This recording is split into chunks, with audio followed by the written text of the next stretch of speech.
Don't stop.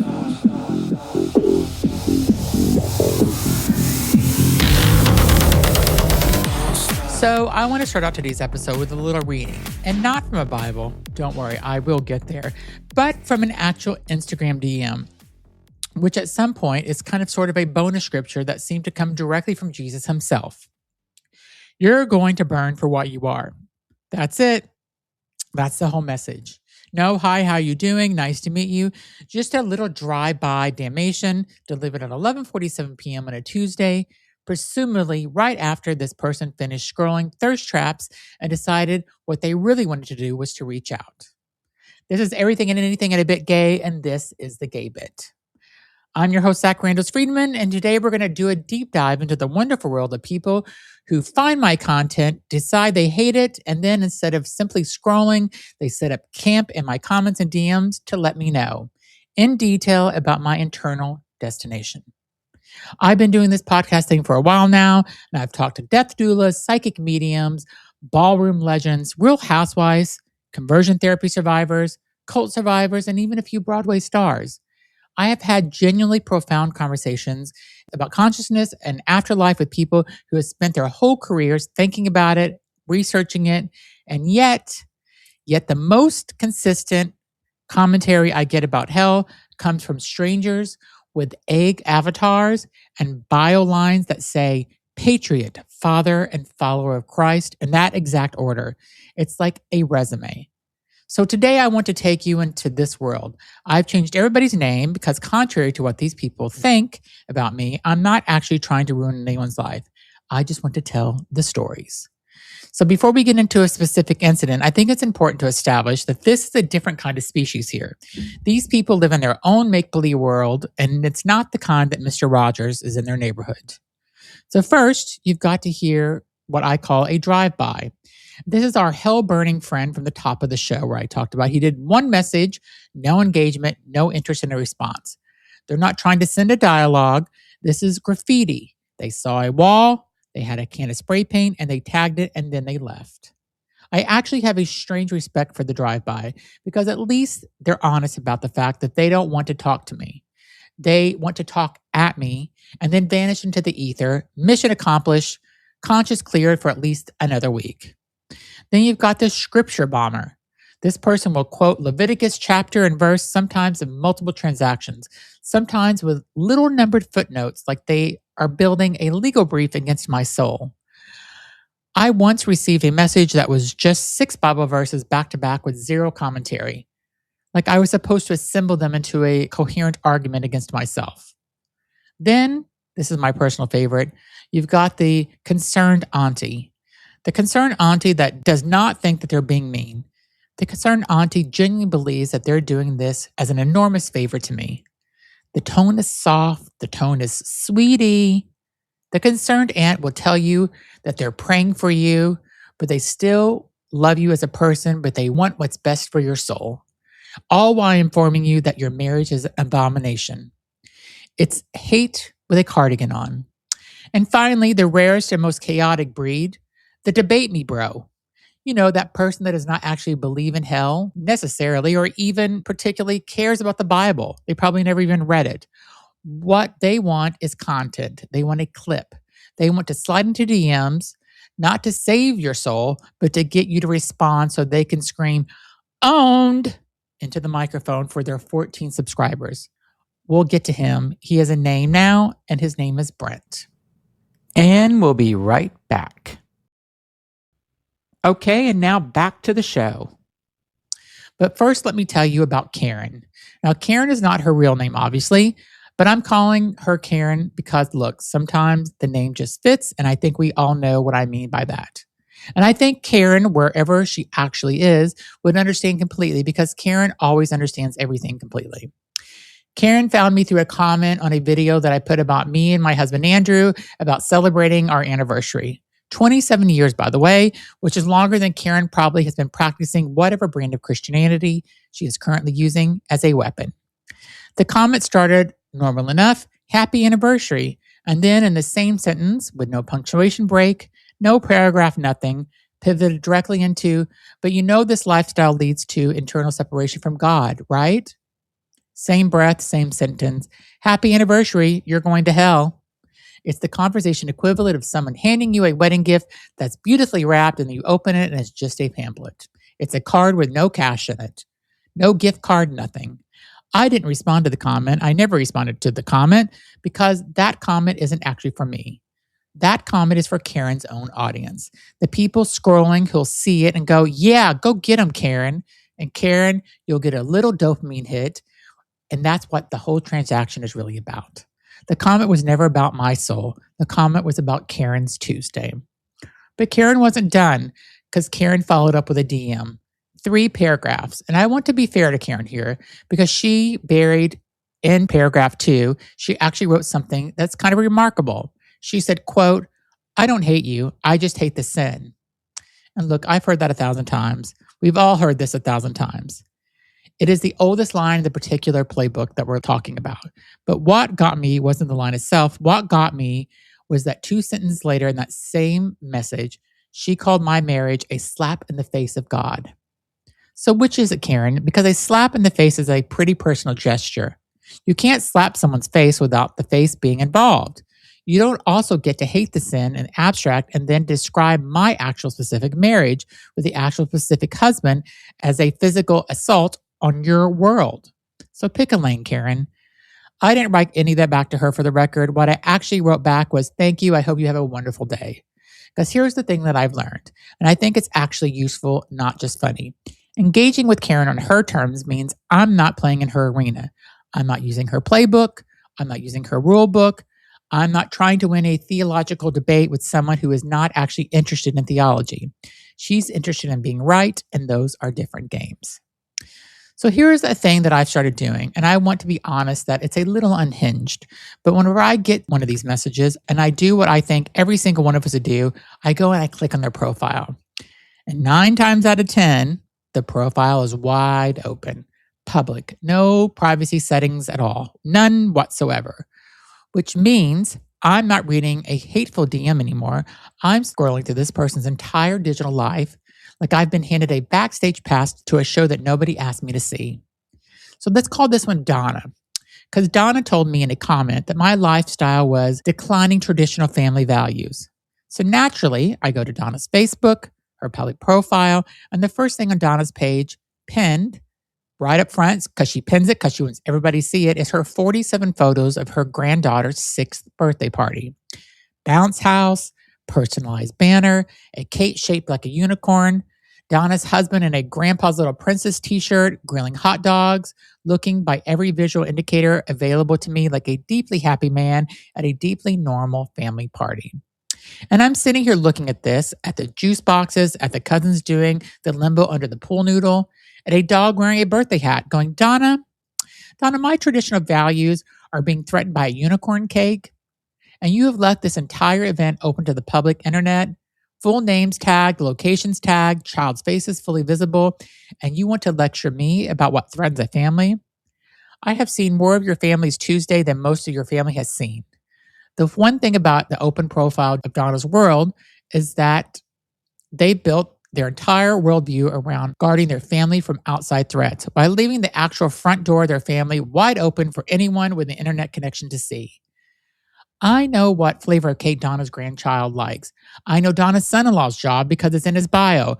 In theory, I could locate this family's house by walking backwards from geotags, and not that I would, because unlike Donna, I have boundaries. Look, I'm not saying I'm going to be a creep about it. I'm saying there's something almost poetic about it.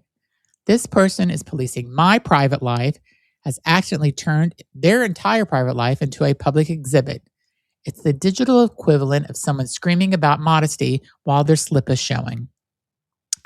Okay, Brent.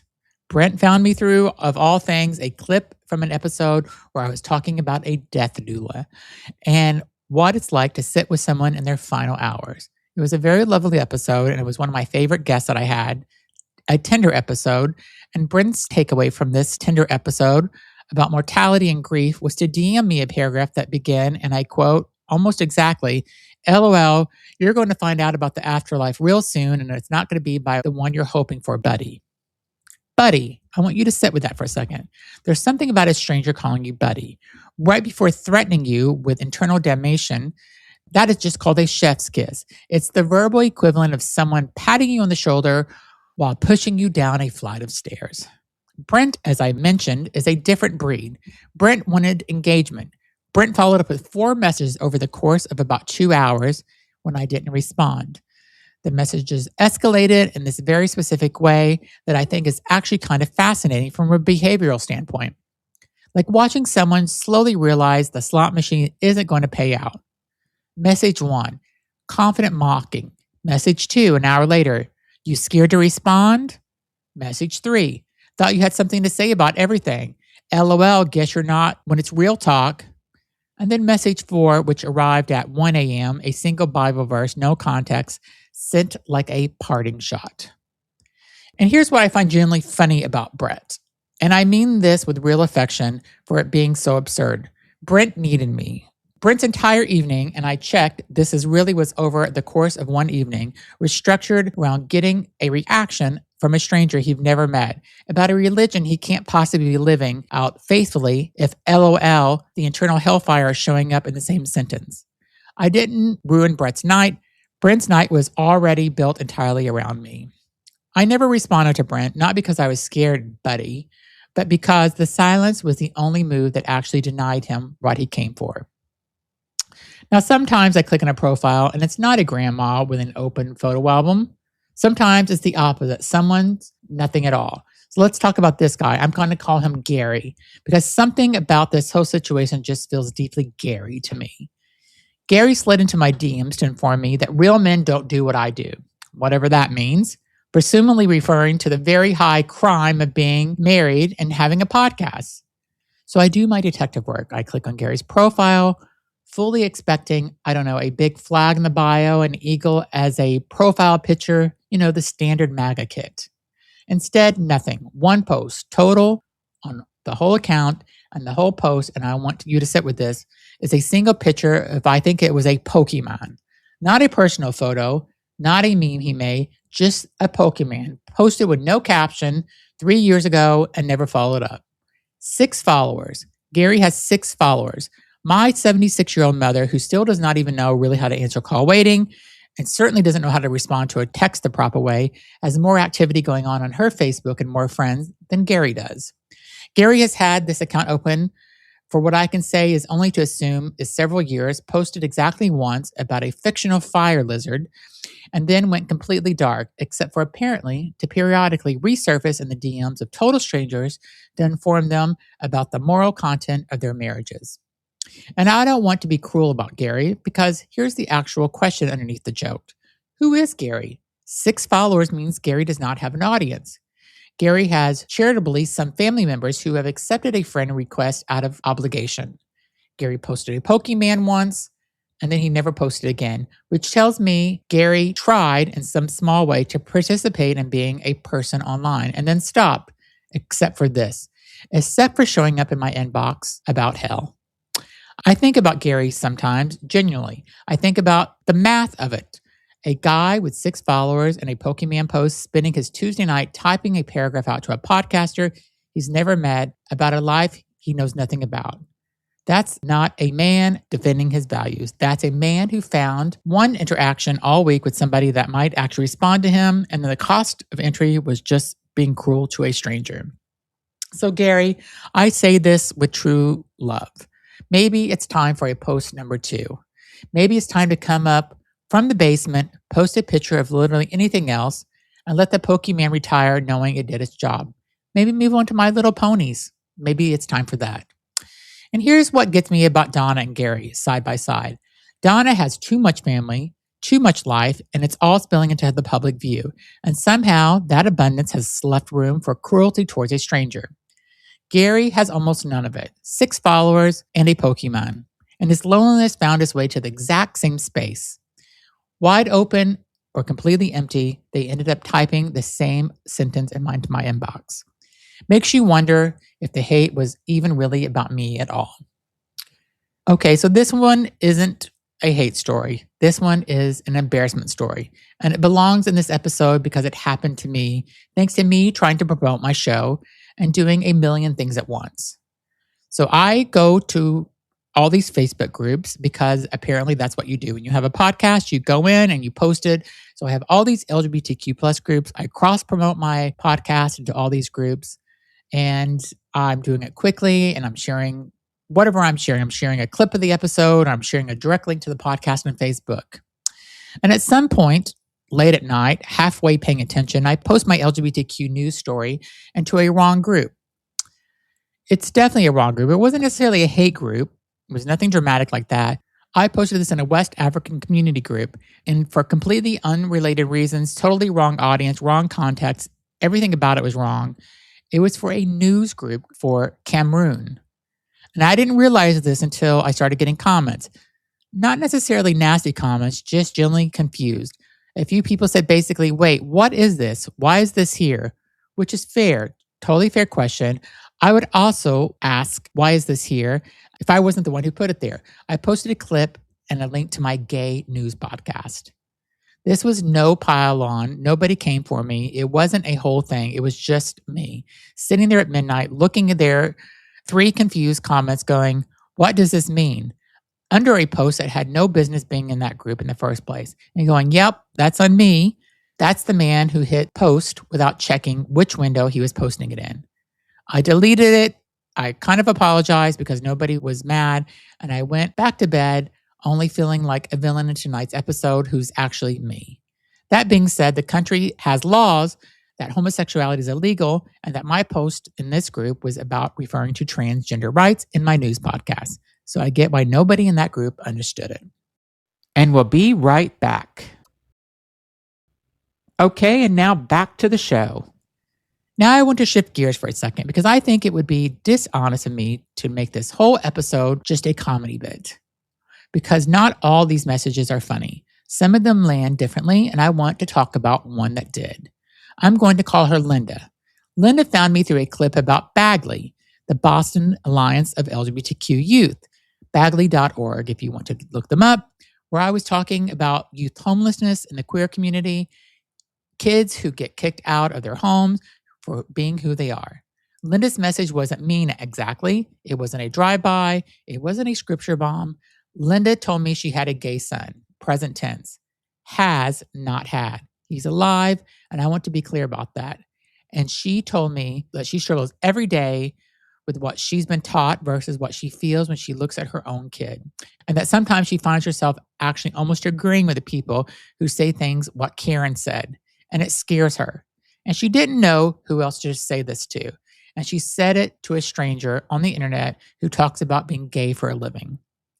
So that one stopped me because that's not hate. That's a person being honest about being caught in the gears of something bigger than her, raised in a framework that is actively asking her to choose between her faith and her son, and choosing every single day whether or not she's going to let that framework win. I wrote her back, and I'm not going to read the whole thing because it was personal and it was for her. But I told her that her son is lucky to still have her in his life. And I asked her to actually question the framework that she's currently in. Because plenty of kids don't get a parent like her who's still trying to figure it out and love their kid unconditionally. The ones who scare me are never the Lindas. The Lindas are the ones doing the work. It's the Karens who do the most harm. It's the Brents and the Garys who are bored or lonely or both. So that's where I want this to land. 27 years with Andrew, my husband, 25 years in pharmaceutical communications, which, and let me tell you, is its own masterclass in dealing with people who are confidently aggressive, wrong on the internet. And now this, a podcast comment section, a DM inbox that occasionally reads like a chain letter from 1997 if it had been written by someone who just discovered Leviticus exists. And what I've learned is that almost none of this is actually about me. Karen's comment about my marriage wasn't about me.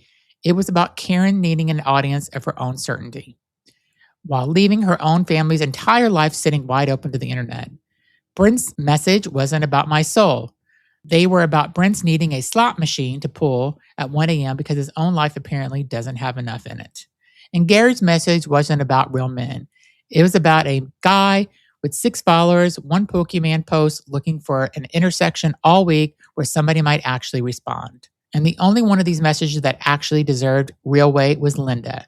Wasn't hateful, It was a woman in pain trying to be honest with someone who couldn't hurt her back. I'm not going to pretend none of this doesn't sting. I've been lying if I'd say 20 years of being told you're going to hell just rolls off you eventually like the rain off of a coat. It doesn't, and not completely. But I've gotten better at sorting the signal from the noise, figuring out who actually wants a fight, who wants an audience, and who quietly is drowning and grabbed the nearest stranger on their way down. And occasionally figuring out that the only person who embarrassed me this week was me by posting in an Eastern or Western African Facebook group that had no desire to know about a transgender rights in my news podcast. So to Karen, whoever you are, I hope your Tuesday gets better. To Brent, go to bed, buddy. To Gary, post something else. And to every Linda out there, the parents who are still wrestling with their thoughts, still showing up, still in the room, keep showing up. Your kid knows. They always know. And that's the gay bit for this week. I'm Zach Reynolds-Friedman. This has been Everything and Anything and a Bit Gay. Go subscribe, rate, share this with a friend, and follow up on social. And hey, if you've got a Karen or Brent or Gary of your own, I want to hear about it. DM me. I am open to hear about it, and I promise I won't tell you that you're going to hell. I'm not that kind of busy. Thanks so much for listening. I'll be back on Sunday with a brand new episode with a new fabulous guest. So thanks so much for listening.